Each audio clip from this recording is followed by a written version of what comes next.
Good afternoon, YouTubes. Not the greatest day for filming, but a good day for flying. Going to fly the old original tree-dwelling E-flite Spitfire 1.2 metre. My favourite model, even though I've got the spares special and two more waiting in their boxes. Box fresh, hardly opened, just to examine and check over and drool over. Anyway, what's the Spitfire doing on the ground when it should be up there in the air? Here we go.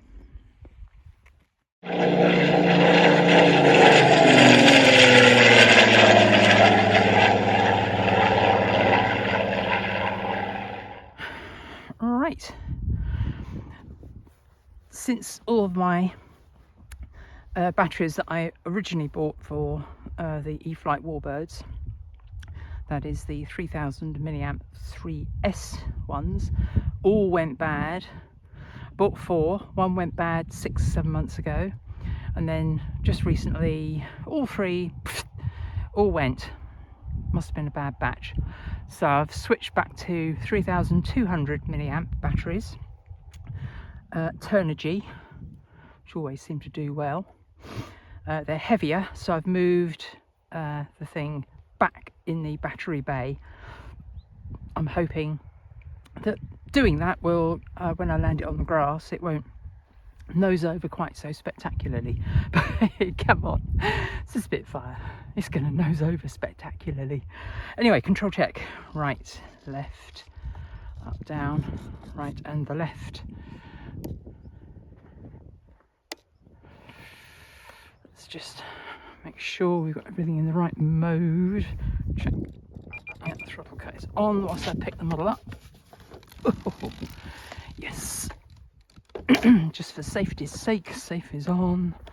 If I've got it, I use it. I don't have any overinflated ideas about my ability as a pilot, but that's just me. You do you. Anyway, so controls are checked, throttle cut now off. Let's go for it. I'm not going to put flaps on. This model now has a problem with flaps, which is a shame, which means that it's probably coming to the end of its useful life maybe, and might wind up being a piece of wall art in the house, which would be rather jolly, wouldn't it? Anyway, let's get a spit in the air.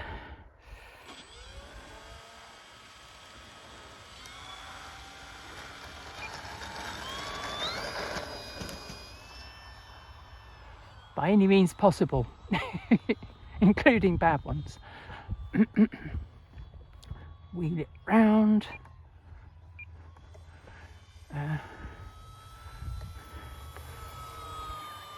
Gear up. Yeah, I had a bit of an accident flying this a few months, I don't know, can't remember how long ago, months ago, spring I think. And I went to land it belly style into the grass, and it ripped some of the little delicate plastic mouldings that enable the split flaps to do their splat flips. Good old Petruncich boys there. So I've put a bit of sort of Velcro to hold the flaps up, because otherwise they droop on the starboard side.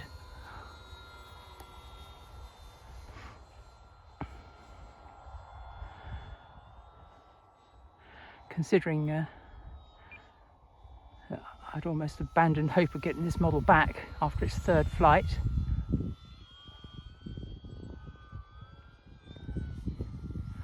Not doing too badly. It's given me so much joy, and is giving me so much joy today. It really is. It's just a beautiful thing. As a proud Brit, of course, I'm proud of the Spitfire and the role that the Mark I's and II's played in the Battle of Britain, and they are amongst the world's most beautiful aircraft. Fight me. But I have a thing for the later Griffon models of Spitfire, of which this is a model of.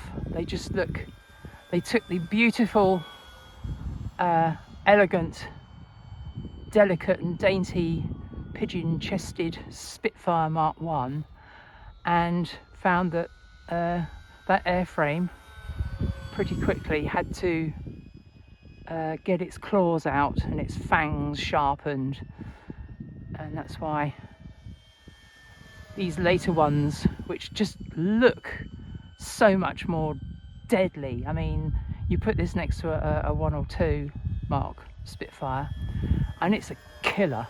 It absolutely looks like it would smash your face in soon as look at you, whereas the Mark 1 and 2 just want to pose prettily for a photograph.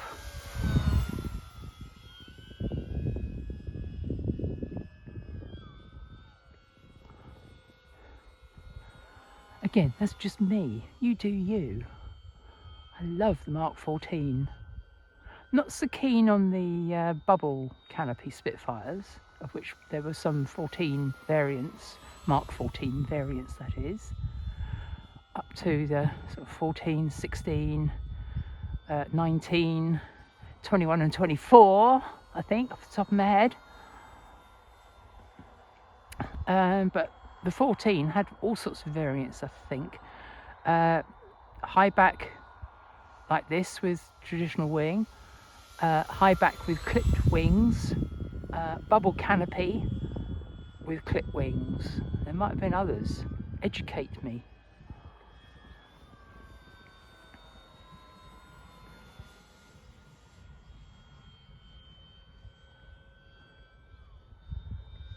Oh, I love this model. I just love this model.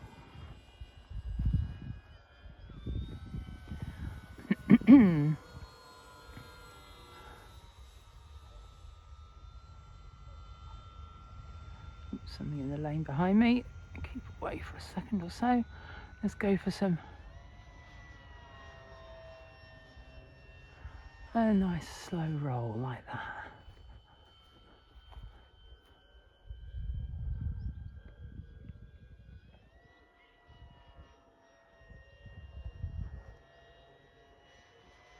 And one like that.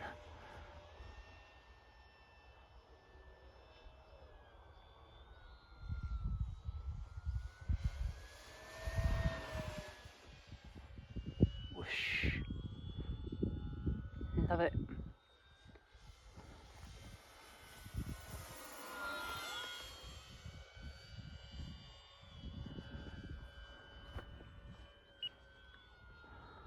Okay, I think that might have been, yes it was, the minute. Pip. God, it flies so well, hands off. I must mark out where this battery goes. Oh, look at it, beautiful. Fingers off, hands off. Maybe a little bit right aileron down, but I'll live with it. Okay, so now I can bust the Velcro, hopefully, on the flaps, and we're going to lower the gear, and we're going to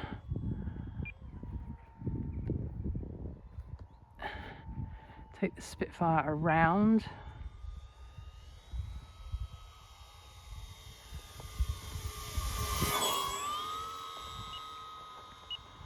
Roger it about.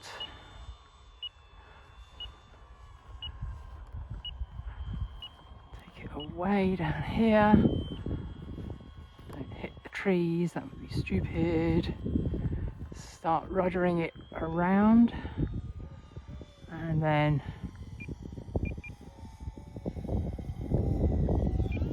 hey. Nope, don't like that. And Spitty doesn't like it either. So let's go round.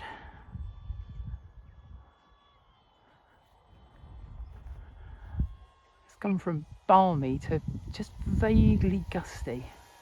So what I'm going to do also, and that is take one click of the flaps out as well.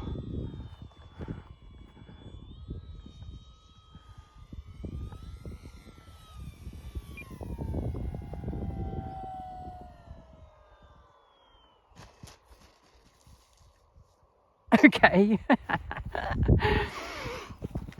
In my defence, here we go, here's the excuses.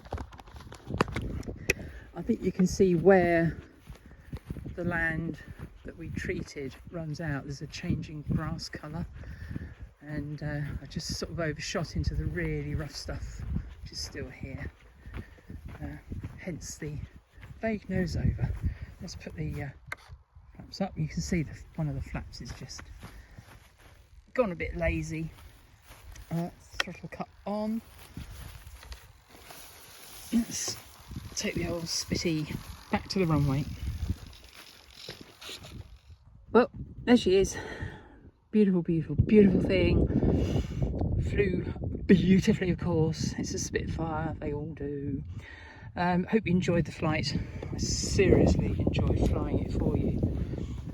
Today is such a good flying day. Sorry it's bad for filming. I'll do my best in post. The ME-109 rebuilt and the Tiger Moth I flew earlier, those two. Equally subject to chronic light conditions, but hey, never mind. You know the drill. Stay safe, keep tin hats on, keep the excuses coming, and do come and watch another PRCA video as soon as you like, please. Gina and the lovely Spit signing out. Bye.